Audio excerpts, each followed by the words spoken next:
Welcome to my way too early 2025 NBA mock draft. Just some side notes here. I use a combination of utility sports, projected draft order, and my own power rankings to determine where teams are picking, and use actual team ownership. Whoever owned the picks are going to be making these selections. I made the picks based on fit and my big board, and if I miss anybody in this top 45, leave your favorite prospect in the comments. This is the draft order. The Wizards picking first, then Nets, Hornets, Toronto Bulls rounding out the top 5. First overall, I have the Washington Wizards selecting Cooper Flagg, a 6'9" big man from Duke. In the NBA, he's probably going to start as a two-way finisher. He's got elite athleticism and generational defensive skills with the potential to have a shooting touch and have some pretty decent upside. Number 2, I have Brooklyn Nets selecting Ace Bailey, another player in the mold of Kevin Durant or Paul George, Brandon Miller, a tall, athletic scorer that can score from all three levels and handle the ball, with probably higher upside than Cooper Flagg, just because he already has a decent shooting touch. He will need to refine his shot selection and defense if he really wants to be signed in this league, though. Third overall, I have the Charlotte Hornets selecting Dylan Harper. You can really go either way with this pick. It's either going to be Dylan Harper or Nolan Traore, who I have going to the Toronto at the next pick. But Dylan Harper is bigger, and we just have a little bit more film on him, so I selected him here. I think he could probably play the 2 guard a little bit better because he's 6'5", I think. And another one of the top prospects headed to Rutgers. He can do just about anything with the ball in his hands. He can shoot, he can slash.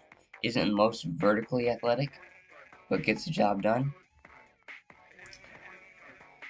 Fourth overall, I have the Toronto Raptors selecting Frenchman Nolan Traore. Nolan Traore has kind of burst on the scene in these last few months, scoring 45 points at the Adidas Next Generation tournament. He's a very high energy, inside-outside scorer with a nice shooting touch and the speed to get past people for a floater. Defense is also very good. I think he had about 2 steals per game playing for his team in France. He's decided to stay in France after briefly flirting with committing to Gonzaga, and is the top international player in this class. Fifth overall, I have the Bulls selecting VJ Edgecombe, a high upside wing / guard with freaky athleticism and the potential to be a two-way threat. Really similar to Anthony Edwards in this aspect. He can shoot the ball, he can throw off some amazing dunks, he can get some nasty blocks, and generates a lot of steals. Sixth overall, I have the Detroit Pistons selecting best available, which I think is Hugo Gonzalez, the guard / wing out of Spain. I think he's about 6'5". If you watch his film, he's a really fun player to watch because he just gets where he wants to go with a combination of strength, where he can use a bump to get to his spots, or he can dribble around people and pull up from 3 where he's very deadly. Really good mix of offensive creativity, too.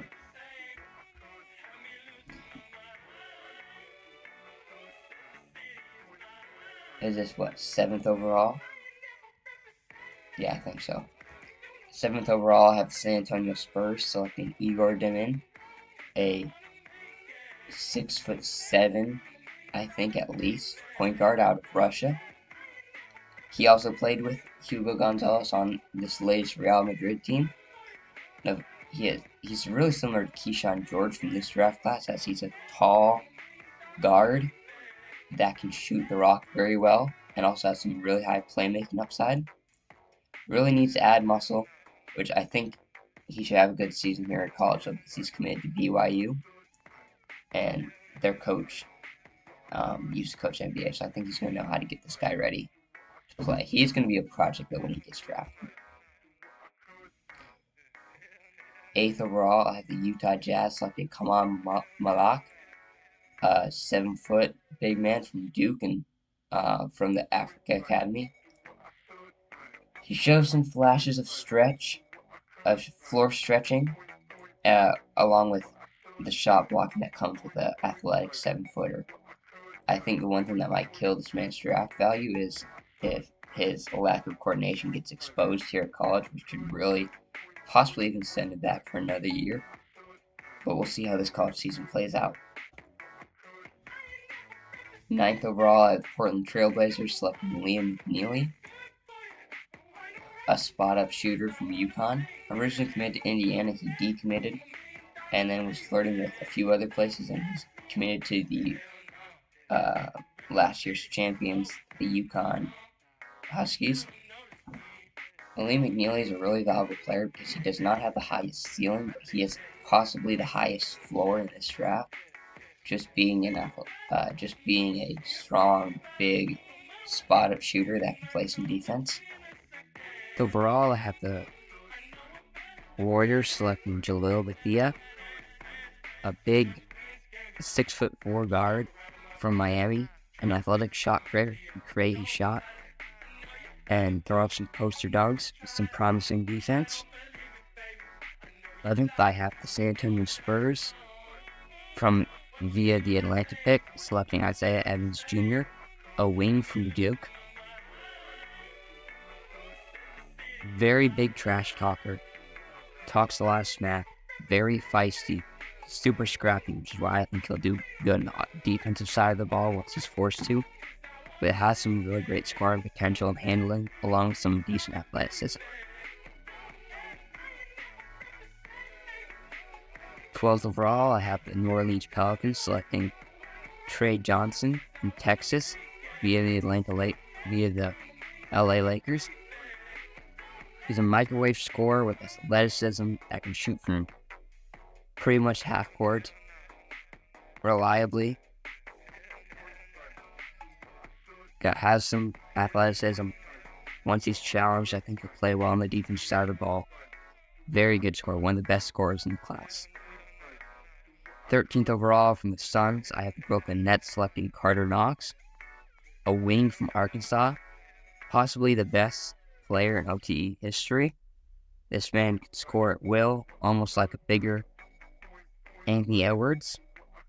Is an athletic scorer, and has some defensive potential too. Loves to shoot from the mid-range and has some nice shot creation. For the last pick of the lottery, I have the Atlanta Hawks selecting Rocco Zikarsky from the Sacramento Kings, a 7'3" big man from Australia. This man has excellent mobility for his size, can block a ton of shots, and is a really nice lob threat with possibly some touch. 15th, I have the Thunder selecting Flory Bidunga from the Miami Heat, a 6'9", 6'10" big man going to Kansas with floor stretching ability. He's very mobile, very athletic. It's a great lob threat, gets a ton of putbacks. Defense is a little bit of a question mark, though. 16th overall, a guy who's not a question mark on defense. I have the Thunder selecting Noah Sengu from France.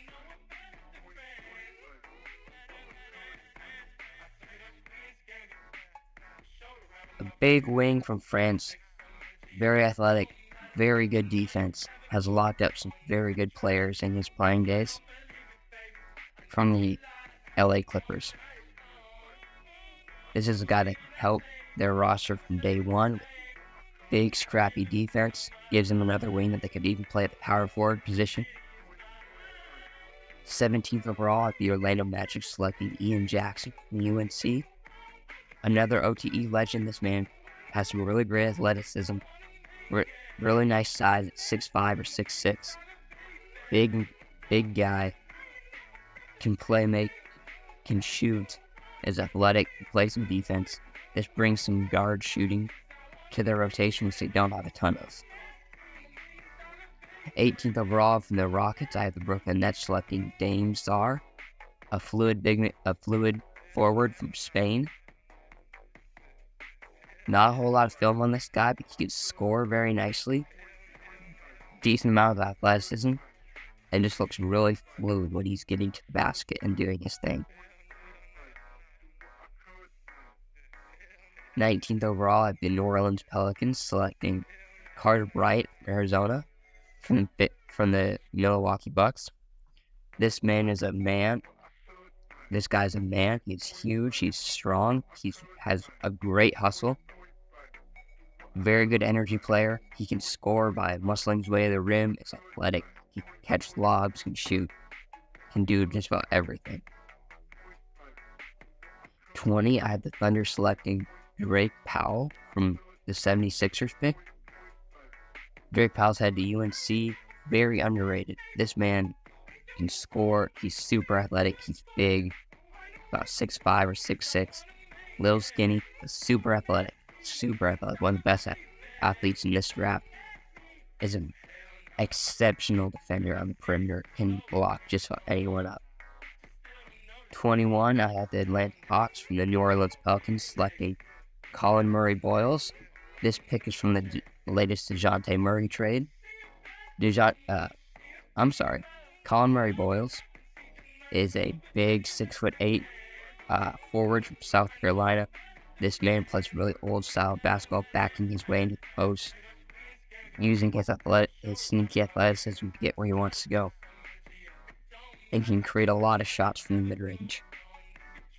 22nd from the Cavaliers, I have the Utah Jazz selecting Bryson Tucker, a crafty wing from Indiana.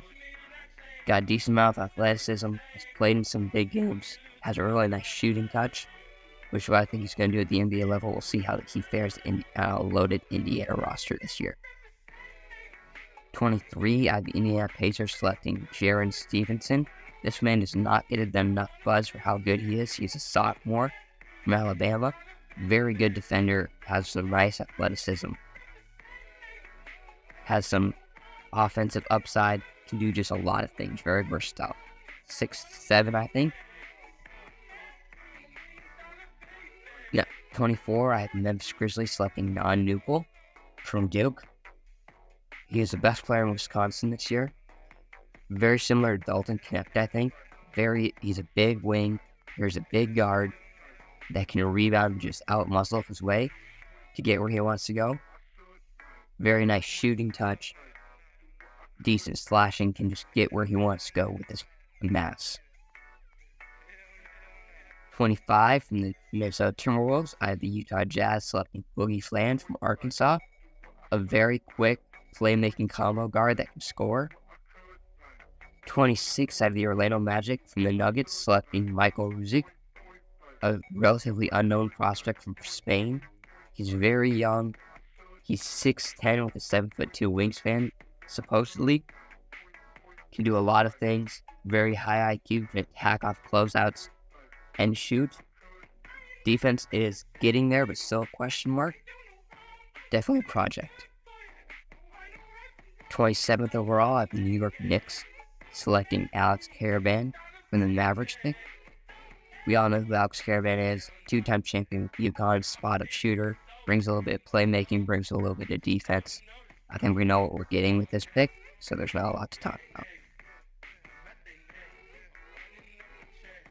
28th overall, I have the OKC Thunder selecting Kwame Evans Jr., a 6'11" big man from Oregon. Very high school recruit coming in. Has some functional athleticism, can stretch the floor, can handle, has some passing vision.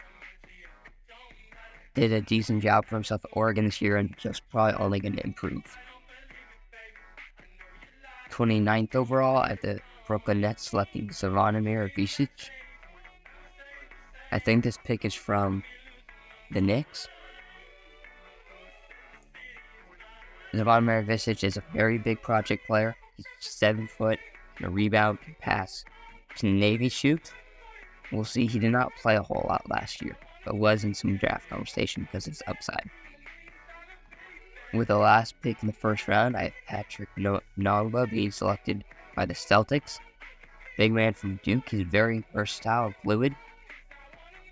Not great athleticism and can't really stretch the floor, but he's one of those bigs, kind of like Eisen Almansa or Also Iguodala, that really has a nice touch from mid-range, and it can switch. On to the second round, we're going to do the first 10 picks of the second round here, not the whole one. 31, I have the Detroit Pistons selecting Hamad Musa from the Washington Wizards. He's a forward from Qatar, about 6'6" or 6'7". Athletic, high IQ scorer. Really is a project, though. He's got a long way to go. At 2, I have the Brooklyn Nets selecting Caleb Foster. Yet another player from Duke. This is a very loaded team. I doubt that all of these players are going to be on boards at the end of the season, but they are good, so we'll just have to see how the rotation plays out. Caleb Foster is a nice, athletic, hustle, playmaking, shooting, defending, can just do it all for you as a combo guard. He's actually a sophomore, so this will be his second season with the Duke roster and everything, so he should improve.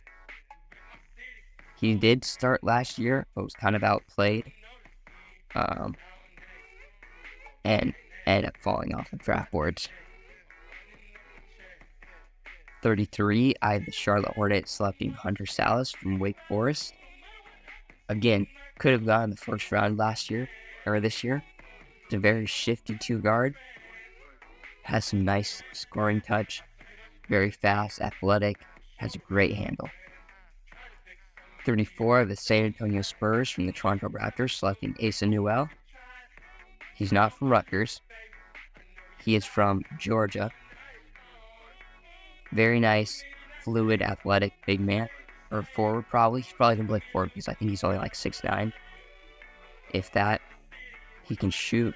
He's very good on the defensive side of the ball. Can do just do a lot for you.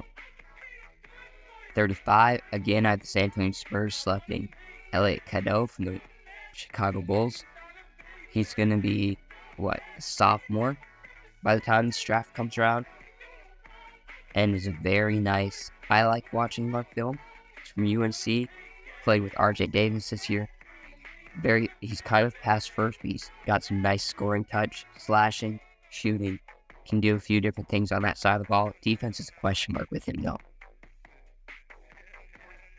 36, I have the Detroit Pistons selecting Donnie Freeman, a forward from Syracuse. Really underrated, probably one of the biggest sleepers of the draft. He's a very athletic defender with some lob threat and floor stretching capabilities. So we'll just see how this season plays out for him. 37, I have Phoenix Suns selecting Mackenzie Mbako from the New Orleans Pelicans.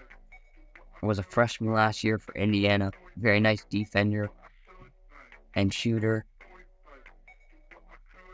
He's a very nice player. We'll just see how Indiana fares this year with the rotation because they brought a lot of nice transfers. 38, I have the Utah Jazz selecting KJ Lewis, a guard from Kansas. Very athletic, has a ton of energy, can slash and defend. He's a very nice prospect, was on draft boards last year. What is this?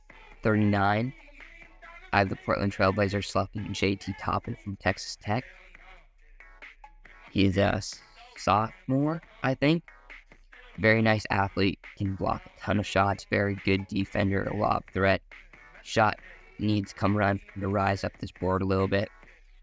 And with the 40th pick, I had the Brooklyn Nets selecting Jose Sanon, a forward from Arizona State. Very nice athlete, some defense. Should be able to contribute from day one. Guys who just missed out, I have guys like Minnesota high school player Jackson McAndrew, going to Creighton this year. I think he'll be very good. Marco Jackson. It will be a sophomore by this time. Really did not get a lot of opportunity at Kansas last year. Should have a decent opportunity though once the Riley Kugel situation works itself out and we see how the rotation works. Xavier Booker is a shooting forward from Michigan State. Garway Dual probably could have gone in the first round. He's a very high upside guard with a ton of athleticism and long arms. Very good defender. I think he's in the transfer portal right now. I don't know where he landed. Peyton Sanford from Iowa. was on draft boards last year. Probably could have gone in the early second round. Shooter that brings a little bit of passing, a little bit of defense. Michael Ajayi. I think he's playing for Gonzaga this year. Very strong. He's a bully. Very good rebounding. And then DJ Wagner. A guard from, I think he committed to Arkansas, right? Sophomore. Played for Kentucky last year. Or was it Duke? One of the two blue bloods. Just, yeah, was a very high recruit last year. Didn't really perform. I'm excited to see how he does this year. Thanks for watching the video, guys. Leave a comment, subscribe, drop a like if you like the video.